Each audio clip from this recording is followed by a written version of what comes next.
শহরে আমি একদম কারফিউ যেদিন জারি হয়েছে তারপরে প্রথম ছাত্রদল কারফিউ ভঙ্গ করছে আমাকে লক্ষ্য করে সরাসরি একদম অনবরত গুলি। আমরা বাঙালি, আমাদের অস্থিমজ্জায় একটি স্বভাব নিহিত রয়েছে, সেটি হলো কারো ভালো কাজে স্বীকৃতি দিতে চাই না, কিন্তু সমালোচনা করতে চাই।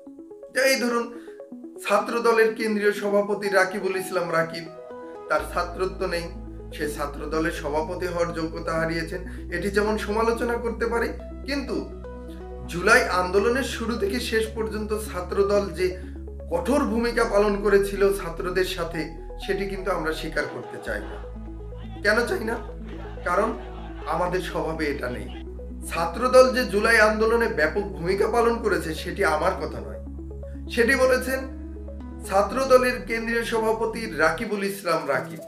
তিনি ইনকিলাব ডিজিটালকে একটি সাক্ষাৎকার দিয়েছেন যেখানে ছাত্রদলের ভূমিকা স্পষ্ট করেছে।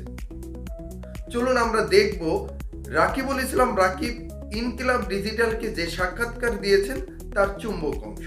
আমরা সর্বপ্রথম এই জুনের শেষ দিকে আমরা বিশাল বড় একটা মিছিল করে আনুষ্ঠানিকভাবে আমি সভাপতির বক্তব্যে আনুষ্ঠানিকভাবে কোটা সংস্কারের প্রতি আমাদের পূর্ণ সমর্থন জানাই এবং আমাদের যে নেতাকর্মী ছিল আমরা নির্দেশ দিয়েছিলাম আজকে থেকে, তখন তো শুধু ঢাকা বিশ্ববিদ্যালয় হচ্ছিল আর কি মেনলি, যে আজকে থেকে ঢাকা বিশ্ববিদ্যালয়ের সহ আমরা সবাই সজাগ দৃষ্টি রাখবো এবং আপনাদের অংশগ্রহণে আমরা নির্দেশনা প্রদান করবো।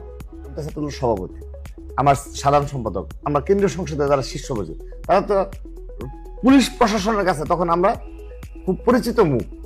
আমরা কিন্তু নয়াপল্টনে মিছিল করেছি, গিয়েছি, আসছি, তারা কি আমাদের গ্রেপ্তারের জন্য কি হন্যে খুঁজে নেই? আমরা বিশাল সংখ্যক নেতাকর্মী নিয়ে কাকরাইল পর্যন্ত গিয়ে 15-20টা বাইকে একটা বিভিন্ন দিকে একটা বাইক করছে আমরা চুপ করে চলে যেতাম। আমি দায়িত্ব নিয়ে বলছি, আমাকে জনাব তারেক রহমান, আমাদের বিএনপির ভারপ্রাপ্ত চেয়ারম্যান জনাব তারেক রহমান আমাকে আনুষ্ঠানিকভাবে যাত্রাবাড়ি স্পটটা দিয়েছিল।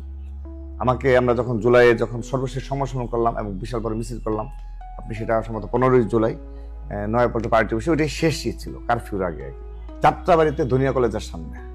সেই দিনটি ছিল 20 জুলাই। তো আমরা তো এর আগে 18 জুলাই আমরা প্রথম কারফিউ ভঙ্গ করে আমার নেতৃত্বে এই কাকরাইলে আমরা মিছিল করেছিলাম। দেখবেন প্রথম সকালবেলা সাধারণ সম্পাদকের নেতৃত্বে এই ফকিরে বলে মিছিল হয়েছে ঢাকা শহরে। আমি একদম কারফিউ যেদিন জারি হয়েছে তারপরে প্রথম ছাত্রদল কারফিউ ভঙ্গ করছে, আমরা মিছিল করেছি। আমরা ছাত্রদল আমার নেতৃত্বে, সভাপতির নেতৃত্বে, আরেকজন সাধারণ সম্পাদকের নেতৃত্বে সহ অপর ইউনিট বাতিল দিলাম।